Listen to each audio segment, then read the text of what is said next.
Então, novamente, boa noite para vocês. Nós vamos nesse semestre, né? Vamos ter a disciplina de contabilidade societária comigo. Então, vocês vão perceber muito bem que muitas coisas que nós já vimos, nós vamos rever de uma forma mais intensa e com outros aspectos aqui dentro, tá? Em contabilidade societária. Então, esse semestre a gente vai ver mais itens da contabilidade, a gente até vai ver na aula de hoje por que se chama contabilidade societária e o que é isso, tá? Bom, todos aqui me conhecem, né? A única coisa talvez que eu tenha mudado aqui nesse meu currículo de apresentação é que antes nesse bimestre agora eu passei a fazer parte de um conselho do conselho de administração de duas cooperativas. Então, hoje estou fazendo parte do conselho de administração da cooperativa Coopereducar e da Coopescaros, uma cooperativa de educação e outra cooperativa de cultivo de pescas, né? Então, aqui eu faço parte do conselho financeiro e aqui eu sou diretor financeiro. Então, além de dar aula, agora eu tenho mais algumas outras funções, né? E aqui eu não coloquei, mas passei a ser síndico do meu prédio também. Então, bastante função para o professor. Novamente, continuo ainda dando aula, só não voltei para outras universidades, somente na FACEAR, né? Então, continuo ainda como consultor, dando aulas à parte também, tá bom? Os demais itens continuam a mesma coisa, né? Minha formação, então, sou contador, tenho pós-graduação, mestrado e tudo mais, tá? Eu acho que todos aqui, como eu falei, já me conhecem, então praticamente esse meu currículo aqui não mudou. Então, nesse semestre as coisas irão mudar. Primeiro, é muito importante que vocês saibam que só essa semana que nós vamos ter aulas remotas, né? Então, a universidade ela já vai começar as aulas presenciais semana que vem. Não vai obrigar todo mundo a ir às aulas presenciais, mas as provas, tá? As provas vão ser presenciais, até segunda ordem, né? Então, as provas vão ser presenciais.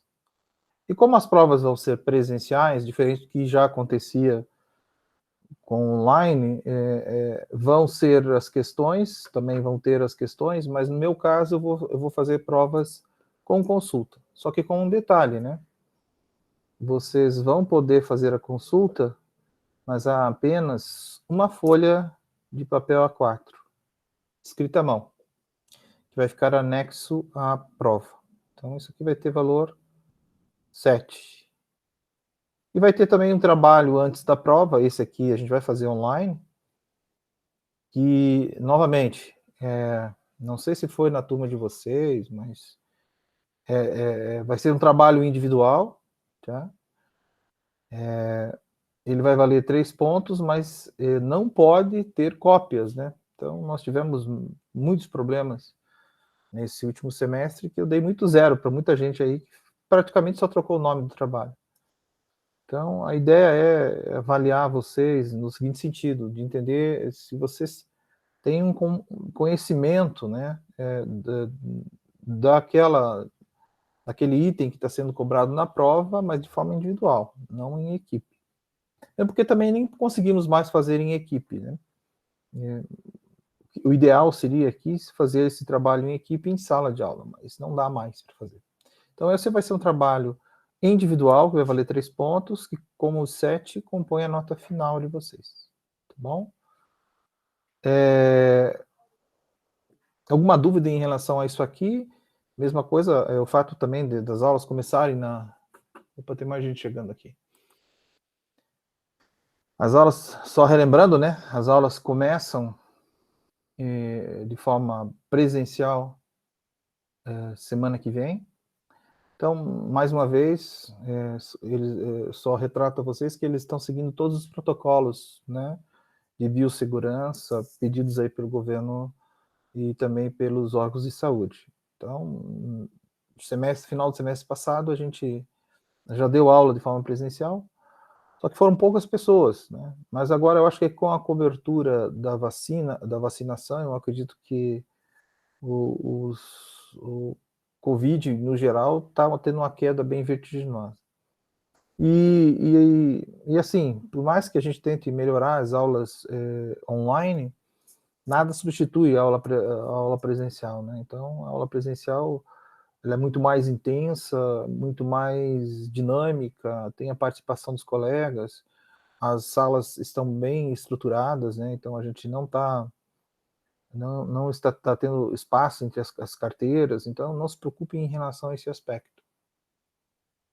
A folha frente e verso pode ser frente e verso, não tem problema.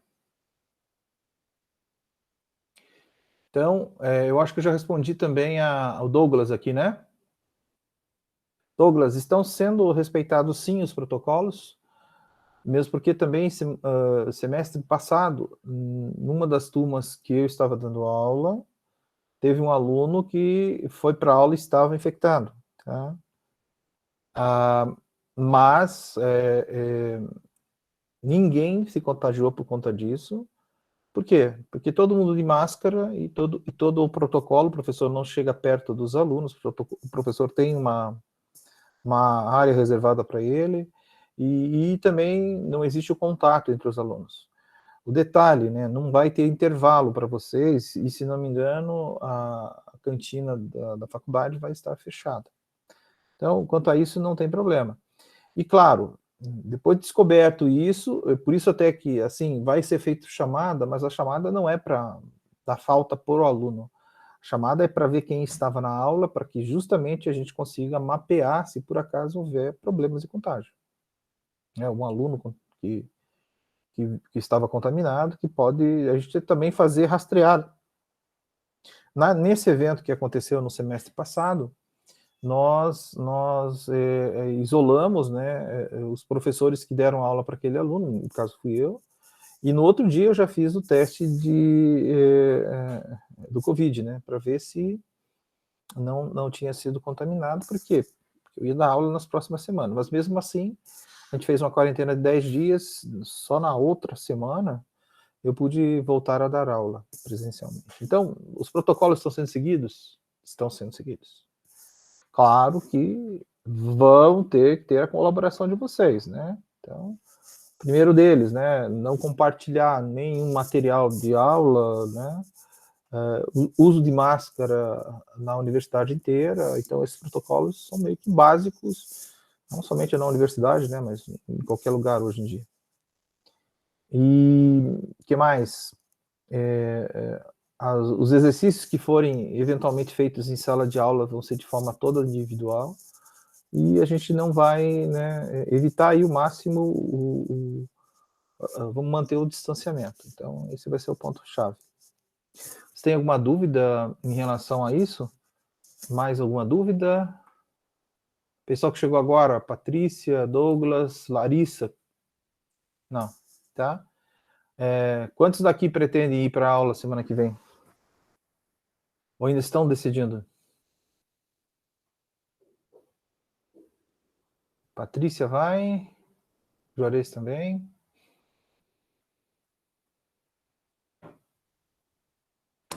É muito importante isso, tá, gente? Porque todas as alunas que foram às aulas, praticamente foram poucos alunos no semestre passado, o desempenho deles nas provas e tudo mais foi bem mais elevado, tá? Porque o resumo que vai ser disponibilizado para quem não quiser ir à aula vai ser bem superficial. Não temos como passar, né, um conteúdo de uma aula de 2 horas, quase 3 horas, em apenas 15 minutos. Então, o que a gente vai fazer nesse resumo, vai ser um resumão mesmo, né, do que foi ministrado, e a pessoa vai ter que correr atrás do que está no slide. Sabe-se muito que o que se fala não é somente o que está no slide, o professor fala muito mais do que está ali, então, por isso que é muito importante vocês estarem em sala de aula, fora a interação com seus colegas, né? É muito importante isso. E claro, agora, só relembrando alguns itens, para vocês não ficarem com dúvida, você já conhece a minha forma de ministrar aulas, muitos aqui talvez nem me conheçam pessoalmente, mas de forma online, vocês já sabem como que a gente passa o conteúdo para vocês, né? Então, não fiquem com dúvida. Sei que aqui, de forma virtual, remota, o pessoal até fica escondido aí atrás das câmeras, não falam tanto. Hoje ninguém quer nem abrir a boca, todo mundo até está só falando via chat. Então, até que preguiça de falar o pessoal hoje aqui. Então, não fiquem com dúvidas, tá? Isso é muito importante. A gente está ali para esclarecer. Se por acaso eu não souber, eu vou admitir, olha, eu tenho que pesquisar mais a fundo isso aqui. Mas, praticamente, a disciplina que a gente vai ter nesse semestre, vocês vão perceber muito bem que vai ser uma extensão do que a gente já teve até agora, né? Então, a gente vai se aprofundar mais no nível de contabilidade que vocês viram até agora. Que não foi pouco, né? Então, a gente viu nos últimos bimestres aí que foi bem intenso. É muito importante que vocês também anotem, mas vamos só confiar no que está no slide. Não façam isso, né? Tem mais coisas importantes que quando o professor fala, e é importante que vocês anotem também. E não esquecer de reservar o tempo para seus estudos. Então, separem muito bem o tempo de vocês. Eu acho que a coisa mais importante que vocês têm hoje, e não tem mais como recuperar, é o tempo. Então, já que vocês estão dentro da universidade, estão tendo o privilégio de ter continuidade nos seus estudos, né? Porque a gente sabe que muitas das universidades, ou até mesmo escolas, infelizmente foram muito prejudicadas por conta disso, da pandemia. Então, reservem o tempo para vocês estudarem, porque veja que a maior briga é você contra você mesmo, né? O professor pode ajudar, mas é importante que vocês também colaborem. As aulas começaram às 19h, vão direto até às 21h30. Mas professor, se eu quiser, né, dar um intervalo, tomar uma água, diz que até os bebedouros vão estar funcionando, tá bom? Mas eu acho que é interessante vocês levarem umas garrafinhas, né, para evitar isso aí também, né? Quanto menos circular dentro da universidade, melhor. Celulares, né? Então, novamente, muito importante, né? Vocês deixarem ele no modo silencioso e, já que estão em provas, provas não, em aula presenciais, aproveitem, né, esse retorno, eu acho que vai ser muito importante. Quando eu vou usar? Vocês até podem e devem trazer o celular, porque a gente vai continuar usando a metodologia do Kahoot, tá bom? Tem uma pergunta aqui do Juarez, né? O senhor vai dar mais alguma disciplina neste semestre para a nossa turma? Não sei se vocês vão estar, mas tem algumas pessoas da turma de vocês, ou nessa turma aqui, que eu não cheguei a verificar, que vão estar numa optativa, que se chama, eu acho que é um negócio financeiro, fugiu agora, é uma optativa. Consultoria financeira. Tem uma optativa chamada consultoria financeira, não sei se... Porque não sei se vocês sabem, o AVA, ele teve uma reformulação sexta-feira. E nem todas as turmas, né, tiveram, por exemplo, material colocado lá no AVA. Vocês aí fazem parte de várias turmas, por quê? Porque não houve aí, como é que é, a união das turmas. Então, só para vocês entenderem, que é algo que fica muito transparente para vocês, o sistema da universidade pega várias turmas, tem uma turma com 4 alunos, outra com 5, outra com 10, e unificam para o mesmo professor, né?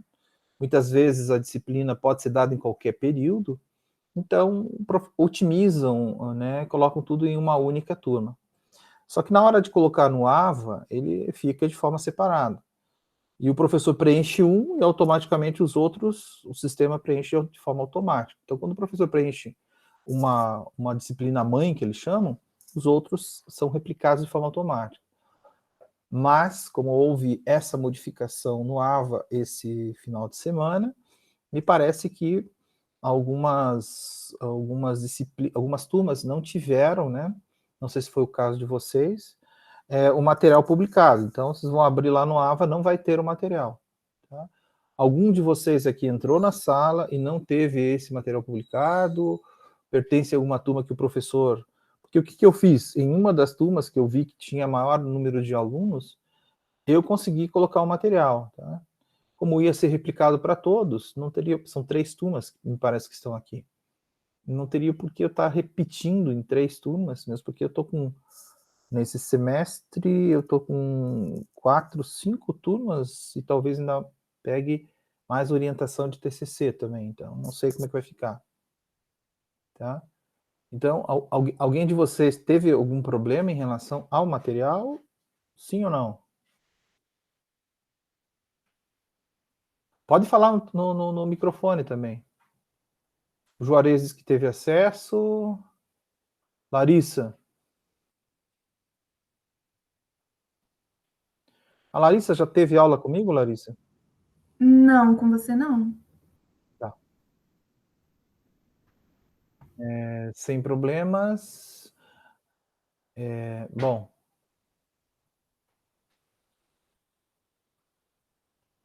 Todos aqui não tiveram problemas em relação ao acesso ao AVA? A Larissa, como não teve aula comigo, você conseguiu ter acesso ao AVA, Larissa? Consegui sim, professor. Tá com o material lá e tudo mais? Sim, estava certinho. Matheus também? Tá. Então vamos aqui novamente. Tudo normal. O horário aqui de aula foi reduzido um pouco justamente porque não vai ter o intervalo, então a gente vai ficar aqui. Celulares, detalhe muito importante, tá? Celulares para o dia de prova não serão permitidos. Então, calculadora, traga uma HP 12C de você de casa, tá bom? Não vão ser permitidos que você use celular. Não esqueçam disso. Dia de prova, celular, não, vocês não vão mexer, tá bom? Notebook eu não vejo problema em utilizar, né? Mas somente para acompanhar a aula e nos exercícios, tá bom?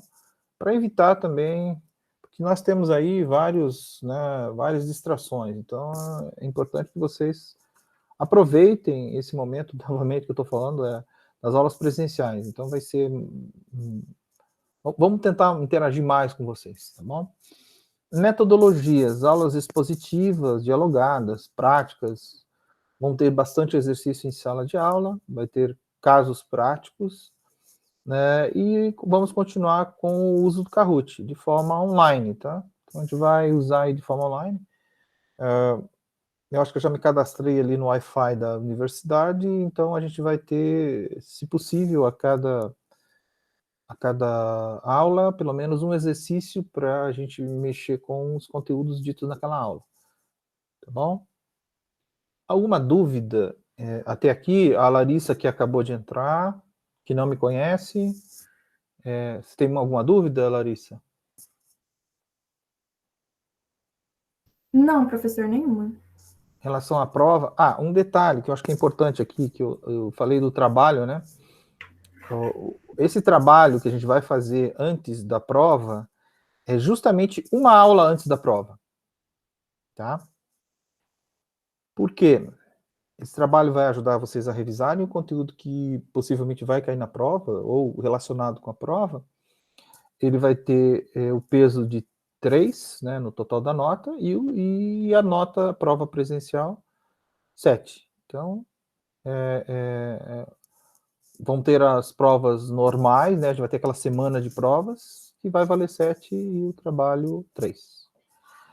Olha, muitos alunos no semestre passado ficaram para as finais, muito por conta de não darem muita atenção para esse exercício. Ou esquecer do exercício. De forma online, talvez as pessoas ficam mais relaxadas e acham que o exercício vai surgir do nada para vocês e não. Procurem sempre o material dentro do portal, ele vai estar lá para ajudá-los. E esse exercício a gente vai fazer no portal, tá? Vai ser online. as provas vão ser presenciais, o exercício vai ser online, tá? Então, não negligenciem esse exercício, que ele pode até definir. Outro ponto, até que pediram para avisar vocês, que andaram tendo uma modificação nas nomenclaturas das provas, né? Então, só deixar muito claro, né? Então, as provas, que eles chamam provas de avaliações, vão ser 2, uma em cada bimestre, e junto com essas provas vai ter um trabalho em cada bimestre. Então, a soma deles vai ser 10, então vai ser ter feito uma média. Atingiu, né, o valor correto lá, eu acho que de vocês se não me engano, é 6 a média? 6 ou 7? Vocês passaram. Tá?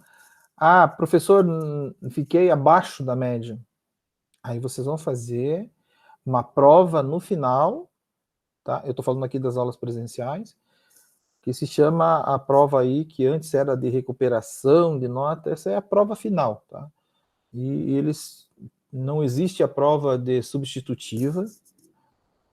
A prova substitutiva, né, é um outro termo utilizado, mas o que eles queriam falar em prova substitutiva é prova como é que a gente chama? Segunda chamada. E ainda eles vão até, vão ver como é que vão fazer essa segunda chamada, porque parece que não vai ser as duas. Tem direito a uma segunda chamada, desde que, né, tem uma justificativa plausível para a falta daquela prova. Estava, sei lá, internado, não pôde vir que estava doente, alguma coisa assim, com atestado e tudo. Aí ele passa para o coordenador autoriza a fazer a segunda chamada. Tá? Vai existir a possibilidade das duas provas ser segunda chamada? Muito remoto isso, tá, gente? Mas, sabe como é que é, né? Pode acontecer algum evento, ainda mais em momentos de pandemia, antes que isso aconteça. Aí, esse aspecto aí de como vai ficar, se as duas provas vão ser simultâneas e ainda tem a prova final, aí eu não sei, tá? Então, isso aí eles estavam definindo. Mas só para vocês entenderem. Então, nomenclatura. Provas, que a gente chama de avaliações bimestrais. Vocês vão ter a prova de segunda chamada, voltou inclusive ao mesmo nome, e vão ter a prova final. A prova final não conseguir atingir a média nos 2 bimestres, faça a prova final. A prova final, né, tem um mínimo lá para você ter de nota para você poder ir para a prova final. Não adianta nada, né? Teve 0 numa prova, 0 na outra, nem adianta ir para a prova final. Se não me engano, é quase 3, 2,9, uma coisa assim. Pelo menos tem que ter um pouquinho de nota para que consiga, pelo menos, ir para a final. Em uma das provas. E se por acaso perdeu alguma prova, ou tem com justificativa bem plausível, que seja passada para o coordenador vai avaliar e vai dizer assim, ó, essa pessoa aqui vai fazer, passa o professor abre uma prova de segunda chamada naquela situação, tá bom? Só para alinhar isso aí, deu muita, segundo o Cláudio falou, deu uma grande complicação, que todo mundo ficou com dúvida em relação a essa nomenclatura. Vocês, quanto a essa nomenclatura, tranquilo? Tudo bem, gente? Todo mundo está escutando aí? Tá. Então, importante, né? Participem da aula. Eu acho que, como todo mundo aqui falou, todos pretendem ir à aula. Olha, vou estar aguardando ansioso, vou preparar uma aula para vocês expositiva, da forma que talvez alguns já foram assistir a aula, acho que o Matheus já foi na aula presencial, né? Eu acho que, inclusive, ela é bem mais rica que a aula... Não que o professor não dê aula do mesmo jeito, mas é que uma aula online, como não há tanta interação, ela tende a ser uma aula bem mais rápida, sem tanta participação, é mais um monólogo, né? O professor falando com ele mesmo e de vez em quando aparece alguém que fala alguma coisa. Já em aula presencial é bem diferente, o pessoal participa mais, a gente tem sentido isso. Qual que é o grande objetivo dessa disciplina? E está muito em linha também com os outros tipos de contabilidade. O que a gente vai tentar fazer com vocês nessa disciplina é ampliar os seus conhecimentos de contabilidade. Então, vai levar o aluno a conhecimento de relatórios essenciais do desempenho da função contábil, baseado aí na teoria contábil, quando aplicado em exercícios propostos. Então, aqui nós vamos ter alguns conteúdos que são um pouquinho mais complexos da contabilidade normal. Muitos deles eu já até conversei com vocês de forma superficial e a gente até utilizou em algumas disciplinas, que é o caso, por exemplo, de reavaliação de ativos. A gente vai voltar a esse conceito, entender, se aprofundar um pouco mais nesse conceito. E entender, é óbvio, quais as implicâncias desse tipo de procedimento. Então, essa disciplina também propõe um incentivo às diversas linhas de estudo dos relatórios e técnicas contábeis aplicadas à empresa. Qual que é o grande objetivo da contabilidade, né? É fornecer aqui fonte para uma tomada de decisão. Então, vocês vão entender isso de forma muito mais intensa. O que a gente vai ver até aqui, quando se fala em contabilidade societária, até o termo usado societária é porque é aquele que é usado para as SAs. É usado as SAs, então é a mais ampla possível, exatamente. Então aqui vai ter itens, né? Não diferente do que a gente já deu nas nossas disciplinas, né? Lembra até na própria contabilidade intermediária e análise de balanço, em auditoria, eu sempre foquei nas SAs. Mas esse tipo de contabilidade aqui, ele é um tanto diferente da básica, e talvez até da intermediária, porque ele tem o grande foco de estar aplicada a essas grandes organizações. Se aplica a pequena? Também, plenamente, inclusive, tá bom? E aí, o que é a contabilidade societária? Tá? A contabilidade societária é um conjunto de medidas voltadas aí ao controle financeiro, fiscal e tributário das empresas. Ele aqui abrange diversos processos para oferecer uma análise bem mais apurada sobre o desempenho da organização. A gente já teve, de uma certa forma, a gente vai voltar a entender, talvez um pouco mais profundamente, as funções de todos os principais relatórios para tomar decisão que são fornecidos pela contabilidade. E a gente vai ver alguns aspectos específicos que somente a gente entraria nessa contabilidade societária se você já tivesse sentido os conteúdos que foram dados para vocês aí anteriormente. Então não adianta nada vir para essa disciplina sem entender aí a contabilidade intermediária ou até mesmo a contabilidade básica, né? E como surgiu a contabilidade societária, né? Por que esse nome? O que ela é? Então, ela surgiu em 2007 com esse nome, com a publicação da Lei 11.638, que trata aqui de aspectos societários e substituiu a antiga lei das apurações, que é a 6404/76. Essa lei, eu acho que eu já falei várias vezes com vocês, inclusive a gente vai até explorar um pouco mais essa lei.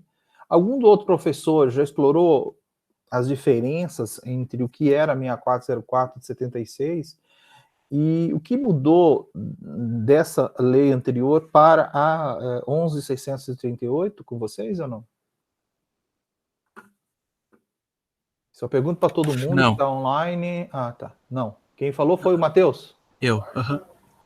A gente vai entrar também nessa seara, tá? Eu acho que é muito importante vocês entenderem, assim, o que era a contabilidade antes e o que era a contabilidade agora, como está falando desses aspectos societários que surgiram através dessa nova lei.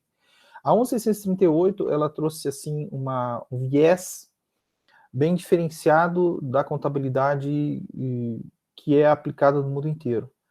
Então, o Brasil antes tinha uma contabilidade muito voltada apenas ao nosso país e não era globalizado alguns aspectos, principalmente no que se tratava aí a conversão de moedas, até mesmo a nomenclatura utilizada.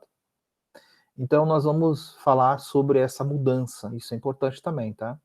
Eu vou colocar, e já estou preparando um material para vocês que mostra essa mudança entre a 6404 e 76 para 11.638. Embora aqui o nome está sendo aqui contabilidade societária, você assim, mas isso aqui vale somente para as SAs? Novamente, não é somente para as SAs. Mas é a contabilidade mais robusta que tem. Por quê? Porque as pequenas organizações nem sempre são obrigadas a preparar seus balanços, tá? Ou publicar balanços, né? Então, mas elas têm que seguir o que essa lei, a Lei 11.638, manda. Então, independente de qualquer coisa, eu sou uma limitada, mas eu vou ter que seguir essa lei maior que envolve aspectos da contabilidade societária. Então, a sua proposição foi motivada pela necessidade de elaboração de uma contabilidade mais sofisticada e adequada a padrões internacionais de contabilidade. Então, só para você ter uma ideia, essa nova lei, ela atende padrões standards do mundo inteiro. Então, já são aplicadas em mais de 150 países. Alguns países existem algumas modificações um tanto diferenciadas, que é o caso dos Estados Unidos, que eles usam uma legislação talvez um tanto diferenciada, que eles chamam de US GAAP, que é uma lei que também mexe com contabilidade, mas tem alguns aspectos diferenciados da nossa contabilidade, da contabilidade utilizada pelo que eles chamam de IFRS, que é um padrão estándar usado em quase todos os países. A gente vai entrar nessa modificação, né? Especificamente, eu vou mostrar para vocês essas grandes mudanças que ocorreram da 6404 de 76 para essa de 2007, que teve reflexos, e ainda está tendo reflexos, até agora. Então, alguns reflexos bem robustos, que envolve, inclusive, até publicações de balanços de grandes limitadas. Tá? Que até agora nem vi algumas publicadas, mas tudo bem. E como que a contabilidade societária pode ajudar as empresas, né? Então, aqui é interessante saber aqui quais os benefícios da implantação de uma contabilidade societária. Mas isso aqui, de uma certa forma, vale dizer que é contabilidade de qualquer jeito, né? Mas, como falei, aqui é uma contabilidade bem profunda.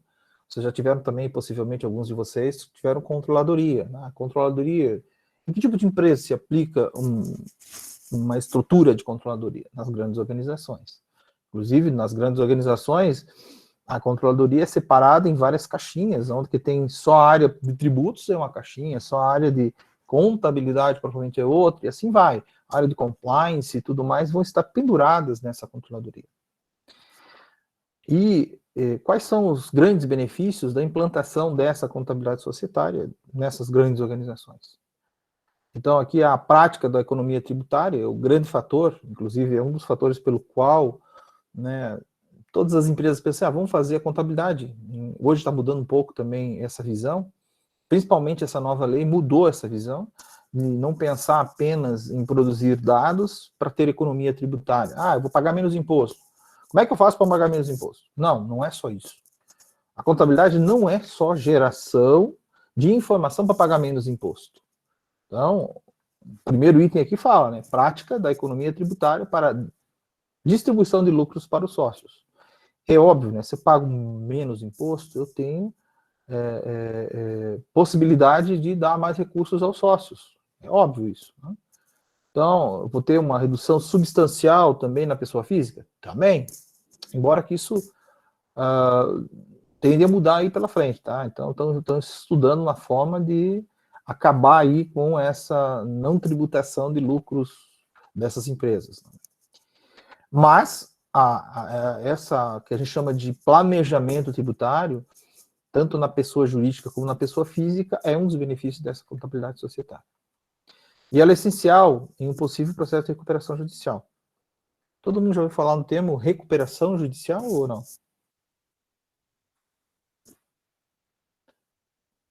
Oi, pessoal, todo mundo aí? Recuperação judicial, já ouviram falar? Juarez diz que sim. Bom, recuperação judicial é quando a empresa se auto aplica se diz que está com alto endividamento e não consegue pagar seus credores. E ela passa a ter se auto-intitulada recuperação judicial. Então, ela passa a ser, a partir daquele momento, ficar inadimplente com esses credores e passa a ter um plano para poder recuperar. Por isso até que se chama de esse aspecto aí de recuperação judicial. É óbvio, né, que a gente sabe que no nosso país entrou para a recuperação judicial, menos de 8% sai, né, desse processo. Isso antes da pandemia, agora deve estar pior ainda. Por quê? Porque, infelizmente, né, quando se chega a esse processo, o pessoal protela muito e deixa a empresa praticamente agonizar. Quando estiver agonizando, daí ele entra no processo de recuperação judicial. O processo de recuperação judicial é um estágio antes da falência da organização. Tá? É o reconhecimento de que ela está passando por sérias dificuldades financeiras e não tem como pagar suas contas. Então, vocês ouvem muito aí, entrou para o processo de recuperação judicial. Então, pezinho para a falência.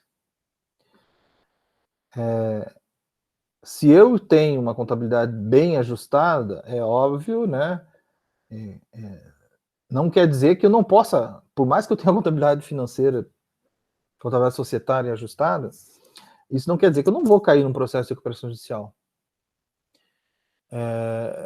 É normal? Sim, Patrícia, é normal. Eu acho que até numa das nossas disciplinas, a Patrícia perguntou aqui se é normal a recuperação judicial aparecer na razão social. Não é bem na razão social, tá? Eles são obrigados a identificar na hora que apresenta qualquer demonstração de que a empresa está em recuperação judicial, tá? Não na razão social. Nós passamos, né, acho que num dos quem fez auditoria comigo deve lembrar muito bem que eu passei uma das empresas que tinha pareceres, né, na identificação, um exercício sobre pareceres dos auditores. E num deles tinha uma empresa que estava em recuperação judicial. Tá?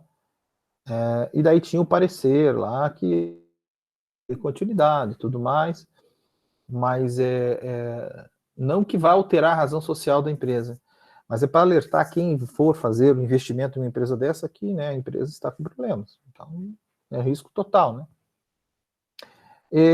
A contabilidade societária, ela vai ajudar no processo de recuperação judicial, por quê? Assim como qualquer outra contabilidade, ela vai facilitar a vida de entender os números da empresa. E também os caminhos pelo qual se possa recuperar a organização. Tá? Nesse quesito, sim. Ela vai facilitar a relação da empresa com instituições financeiras para conseguir linhas de crédito. Eu sou, assim, como é que é o exemplo dessa situação. Por quê? Nós usávamos muito o que a contabilidade gerava para poder tomar a decisão de crédito. Não que a decisão contábil, ou os dados contábeis sejam o único dado utilizado para uma decisão de crédito. Então, tem vários fatores a serem considerados em uma decisão de crédito. Um deles é a situação financeira da empresa. E como é que eu avalio a situação financeira da empresa e faço alguns cruzamentos? São os dados da contabilidade. E se os dados da contabilidade forem bem redondinhos, se usarem, fizerem balanços de formas muito rápidas ou balancetes eficientes, que fechou o mês, eu já tenho um balancete, já tenho a situação da empresa atualizada, as tomadas de decisões tendem a ser mais rápidas e efetivas. A contabilidade societária, quando feita de forma organizada, né, como qualquer outra contabilidade, ela vai me gerar informações rápidas ao ponto de eu conseguir provar para um banco aí uma decisão de crédito. Né? Os bancos gostam muito de empresas que têm isso na ponta dos dedos, na hora que eu for pedir, eles podem pedir crédito. Eu quero crédito. Então, você tem um balancete recente? Então, nós estamos aí na metade, né, já passamos da metade do ano, a empresa ainda não preparou um balancete e quer crédito. Qual que é o último balanço que tem? Dezembro de 2020. Bom, dezembro de 2020, em um ano de pandemia, Eu não sei como é que a empresa está agora, né? Pode estar quebrado. Então, ter essas informações financeiras de forma rápida, a contabilidade societária ajuda. Então, ela vai apresentar aqui a verdadeira situação patrimonial da empresa, patrimonial e financeira. Patrimonial quer dizer o quanto que eu tenho de ativos e passivos, e financeira é quanto que eu tenho de endividamento, né? O que eu digo patrimonial, assim, entenda-se também a parte de resultado, como que a empresa, se ela é geradora de caixa ou não. Claro, eu vou ter que ter, então, um fluxo de caixa, sim. Para quem fez aí análise de demonstrações financeiras, quem que fez análise de demonstrações financeiras comigo? Pode abrir o microfone, não tenho medo de falar com o professor. Análise de demonstrações financeiras, vocês usaram muito o fluxo de caixa para analisar uma empresa? Sim ou não? Câmbio, pessoal? Tem alguém aí?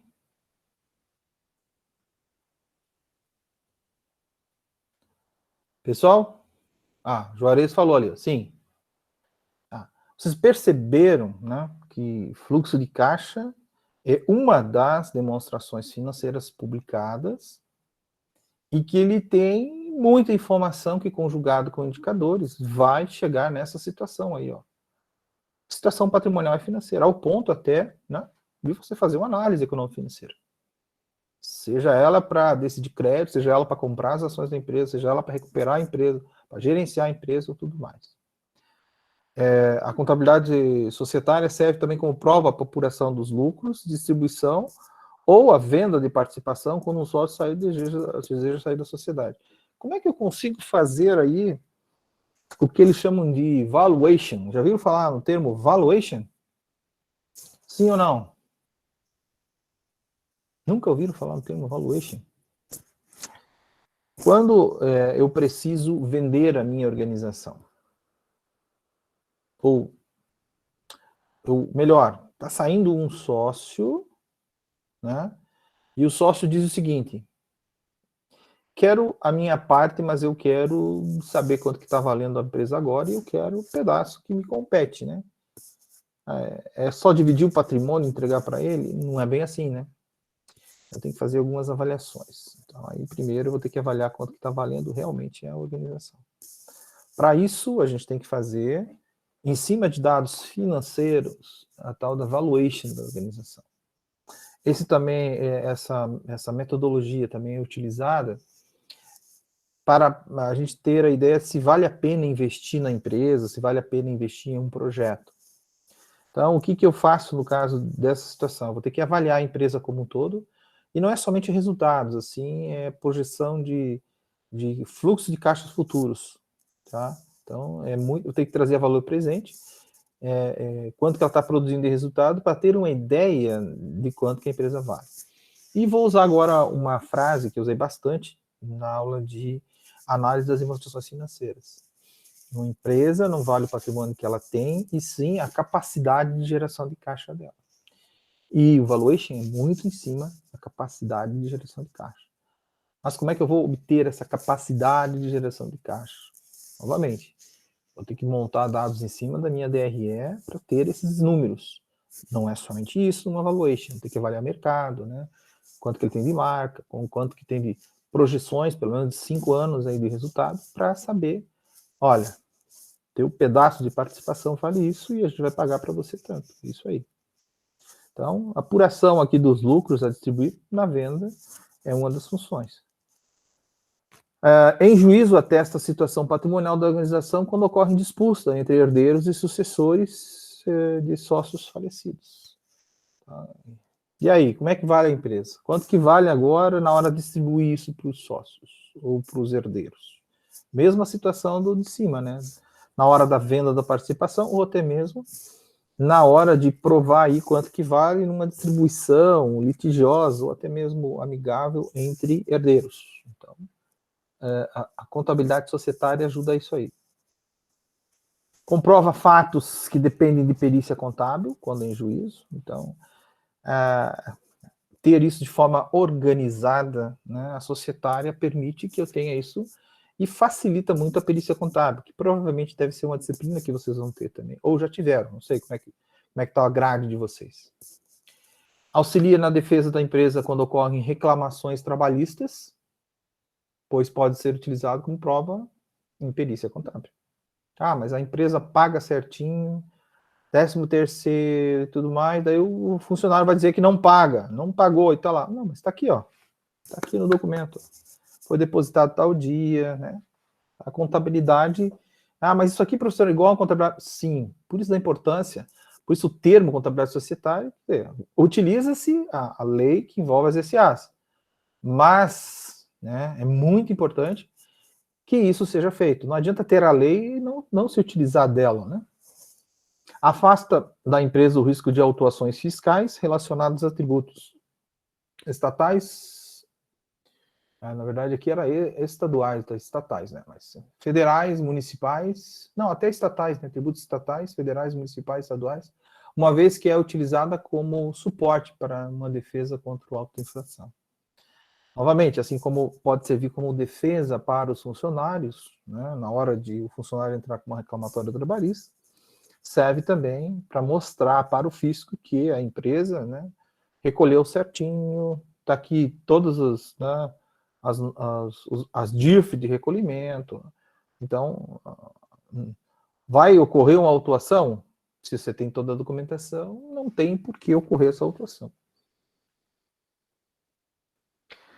E aqui são alguns dos principais itens que serão explorados, né, nessa disciplina, alguns tópicos que a gente vamos nos aprofundar.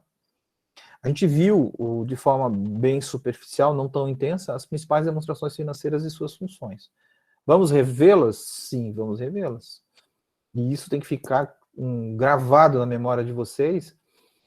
Para que serve cada uma das demonstrações financeiras que são publicadas, né? Elas não estão ali por acaso. A gente vamos nos aprofundar em algumas delas. Principalmente no que fala lá em consolidação de balanços, né? Então vai ter aí, ó, consolidação de demonstrações contábeis, a penúltimo item lá. Até mesmo conversão das demonstrações contábeis em moeda estrangeira. Como é que é feito esse processo, né? Então, quero converter em euros. Como é que faz essa conversão? Nós vamos rever as principais demonstrações financeiras e suas funções, que é o primeiro item. Vamos ver aspectos especiais em contabilidade que envolvem aí fusão, incorporação ou cisão de empresa. Então, fusão é quando eu me uno a uma outra empresa. Incorporação é que eu trago essa empresa para dentro da organização.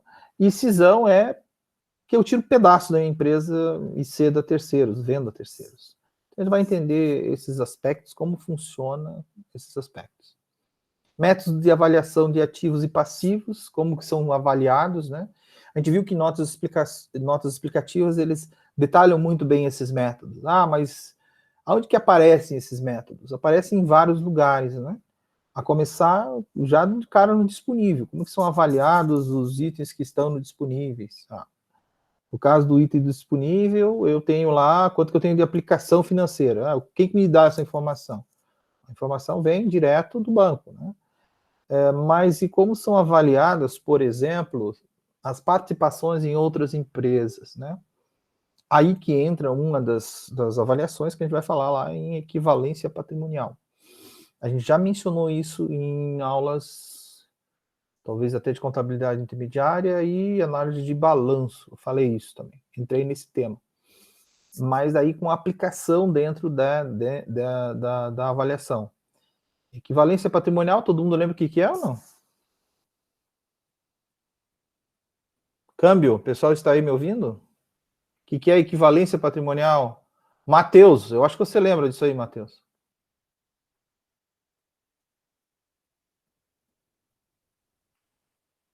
Matheus?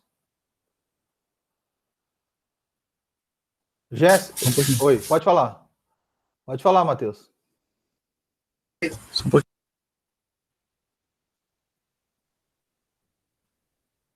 Ó, a Jéssica também, que chegou por último aqui, Jéssica. Lembra do que é, Jéssica? Equivalência patrimonial?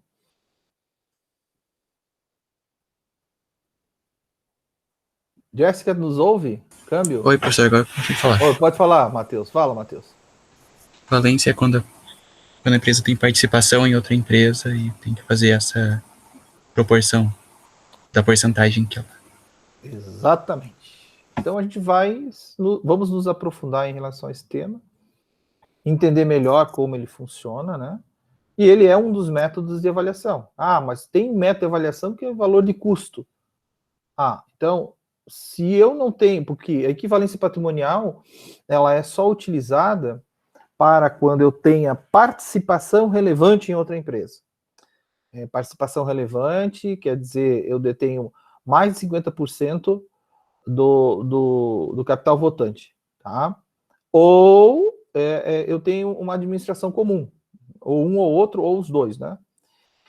Nesse caso, eu vou avaliar pela equivalência patrimonial. Então, conforme o tamanho da minha participação, à medida que altera o PL da minha empresa que eu tenho participação, eu tenho que ajustar também, os números que estão na minha contabilidade. Então, isso aqui é um método de avaliação também, que se chama equivalência patrimonial. Mas, se eu tenho uma participação pequena, como é que eu coloco isso né? Eu vou colocar ali, muitas vezes, a preço e custo, quanto que eu comprei. Mas tem itens que variam conforme o mercado financeiro. Também aí eu vou ter que fazer. Então, a gente vai mostrar o que são esses métodos de avaliação, onde que a gente até destaca aqui a própria equivalência patrimonial. Nós vamos falar sobre reavaliação de ativos. A Jéssica não está lembrada, então, o que é a equivalência. Vamos lá, reavaliação de ativos. Quem que entende aí? E eu ouvi o senhor falar em reavaliação de ativos. Nós utilizamos isso na aula de análise de balanço. Lembram o que é?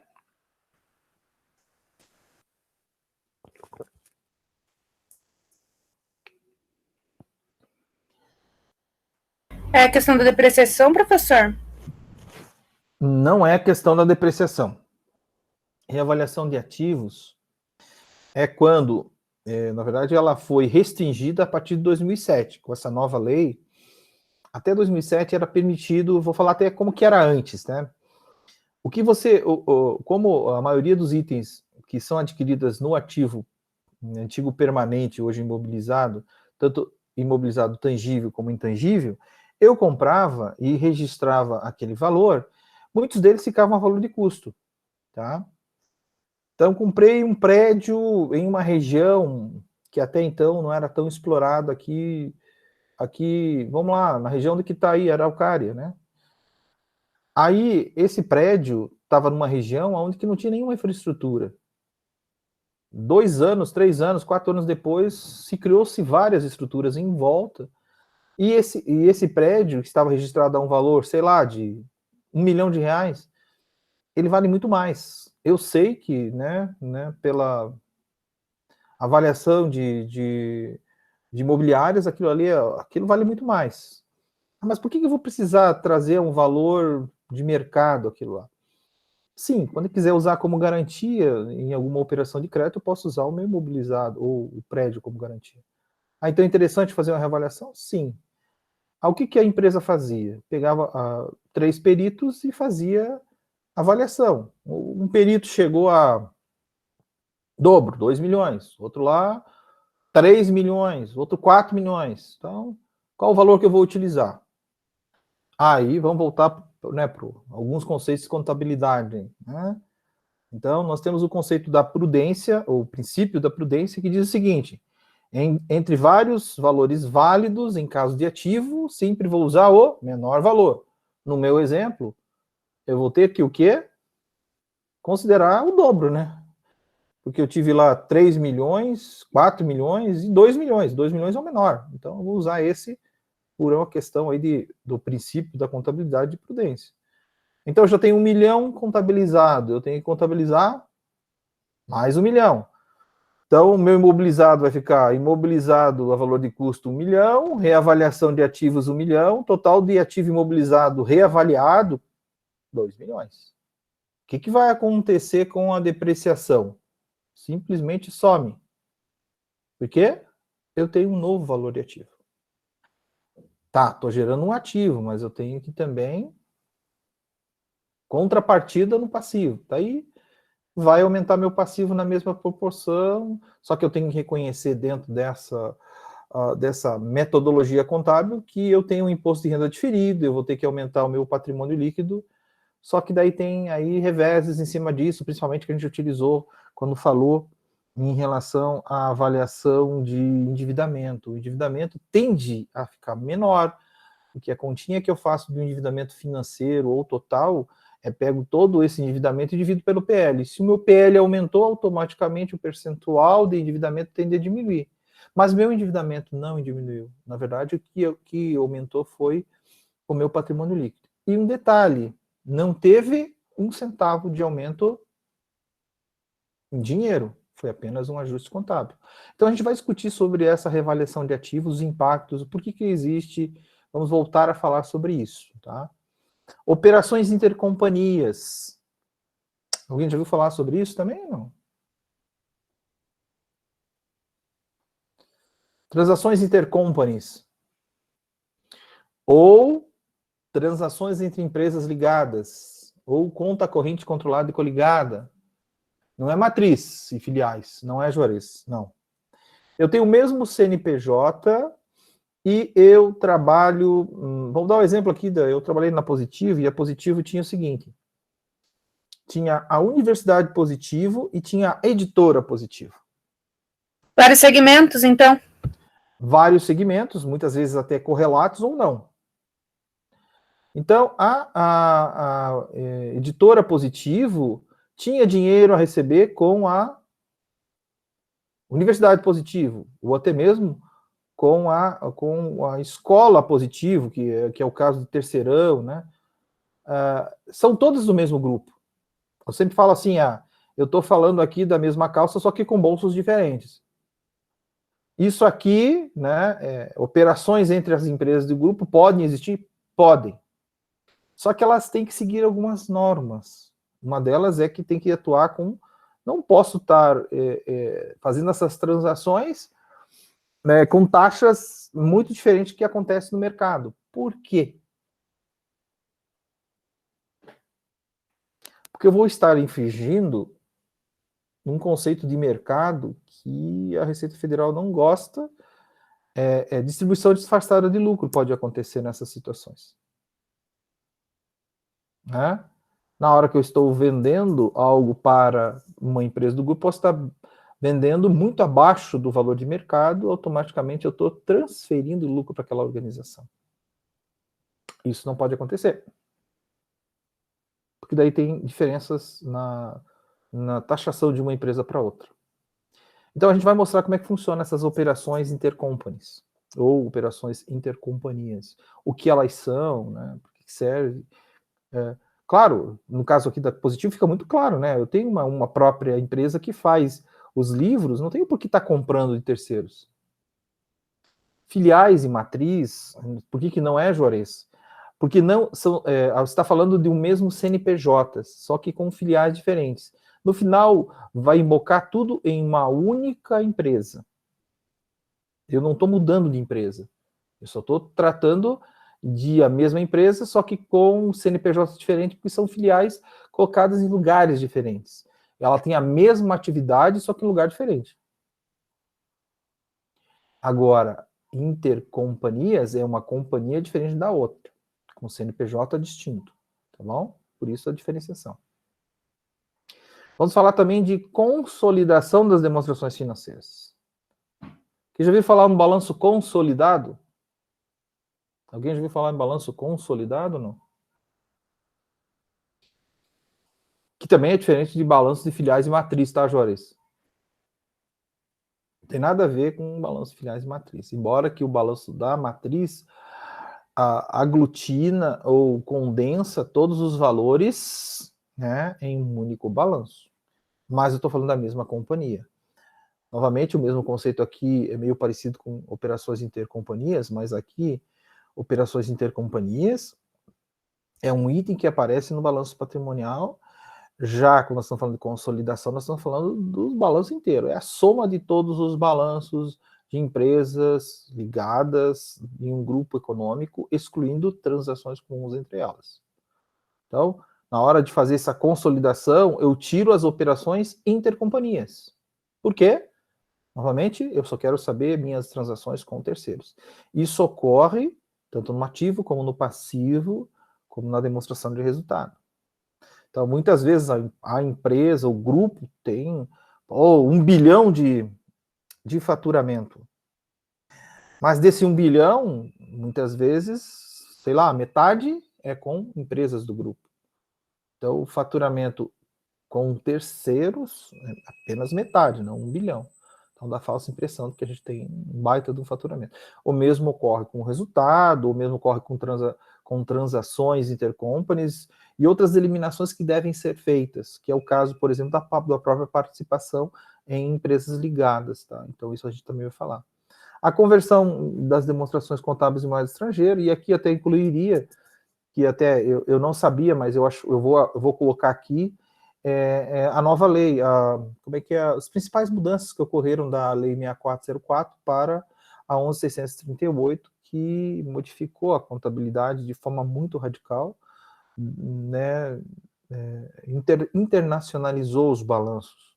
Então, elas tiveram modificações bem pontuais, que foram, inclusive, referendadas pelas CPCs, que é o Comitê de Pronunciamento Contábil, né? Então, só para vocês terem ideia, tem mais de 40 CPCs. A gente não vai entrar no mérito de cada um dos CPCs, mas é muito importante que vocês saibam que existe uma nova regulamentação, a 6404 foi totalmente modificada, alguns itens dela estão valendo em cima da 11.638.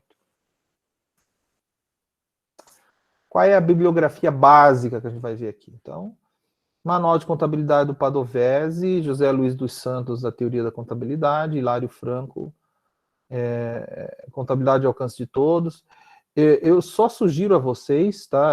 Aqui eu peguei a ementa que está na universidade, mas tratem essa bibliografia, tentem buscar todos os títulos acima de 2007.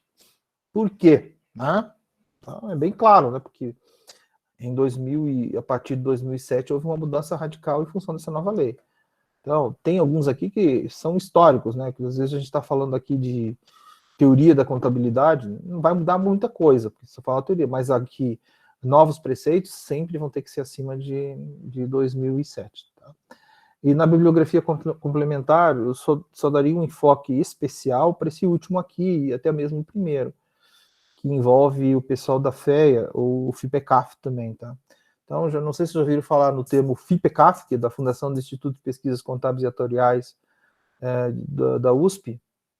Então, ele é o manual de contabilidade mais completo que tem. Inclusive é o mais caro, tá? R$ 279 o livro, tá?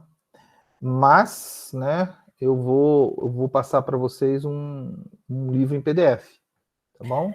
Hein, professor, esse do FIPECAF que você falou, mas ele é antigo, né? Ele não é de agora, não é recente.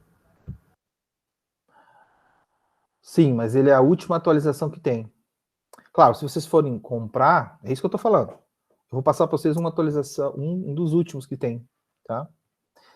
2010, que eu tenho aí uma de 2010.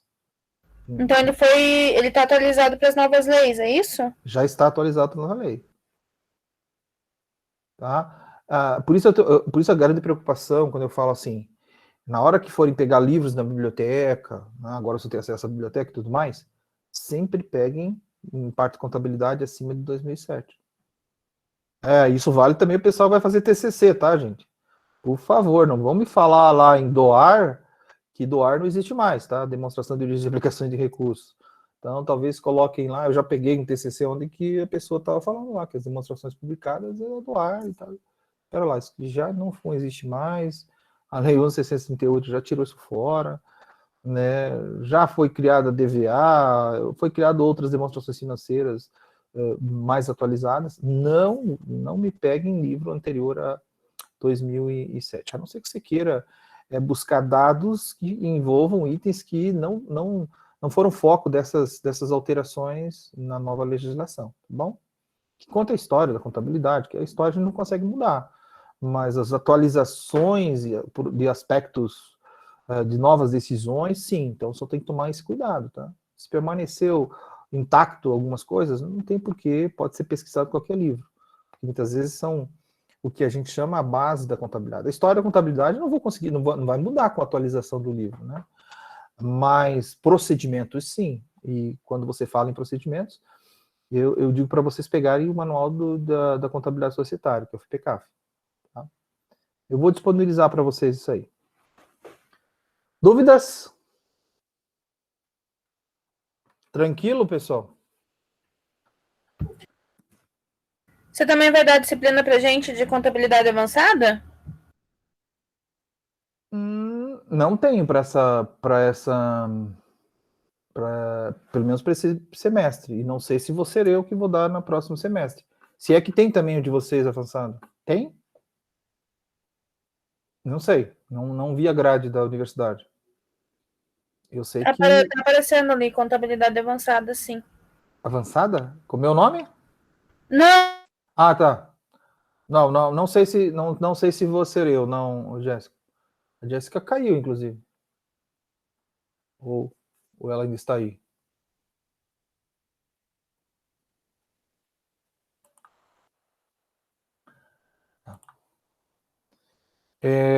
A Patrícia falou o seguinte: professor, poderia sempre disponibilizar os slides antes para levarmos impresso para aula? Sempre vai ser disponibilizado antes. Quanto a isso, pergunte para o pessoal que já teve aula comigo, inclusive eu deixo até disponibilizado normalmente com uma semana de antecedência, não se preocupe. É óbvio, né, que algumas coisas, muitas vezes, a gente tem que estar alterando, porque nem sempre as emendas que são passadas para a gente tem todo o conteúdo, então muitas vezes eu vou ter que estar alterando o material que eu já tenho para incluir algumas itens, tá? Não tem problema. E, detalhe, né, todo o material, não é somente slide, eu passo material, passo vídeo, passo uma série de coisas. E passo também o que a gente chama do Kahoot. O que é o Kahoot? Todos conhecem o Kahoot? Não. Patrícia, já usou o Kahoot? A Larissa, já usou o Kahoot? Larissa? Tá aí, Larissa? Câmbio? Sim, professor, já utilizei. Tá. Então, o Kahoot é uma ferramenta que, inclusive, a gente vai fazer hoje. Vamos fazer uma pequena revisão aqui, que hoje eu não queria avançar tanto, mesmo porque sei que, por se tratar uma primeira aula, eu prefiro estar falando, como é que é, começar a aula presencial, porque a aula presencial tende, não, e vai ser, né, espero que todos vão à aula, gente, a gente vai explorar melhor toda a disciplina, tá? Tudo que a gente já falou aqui da contabilidade societária, e vamos já iniciar falando. Então, o que eu gostaria de vocês agora, né? Então, eu vou encerrar a parte de gravação e eu gostaria que vocês se logassem aí ao Kahoot. Eu vou fazer 2 Kahoots, um que fala sobre conceitos de contabilidade. O pessoal entrou em férias, acho que esqueceu tudo contabilidade, né? Mas a gente vai rever alguns Kahoots que a gente já fez em sala. Um que envolve contabilidade e outro que envolve as principais demonstrações financeiras, que nós vimos no primeiro bimestre desse ano, quando nós falamos, pelo menos para quem eu dei aula, de análise das demonstrações financeiras. Pode ser? Então, eu vou encerrar aqui a nossa gravação.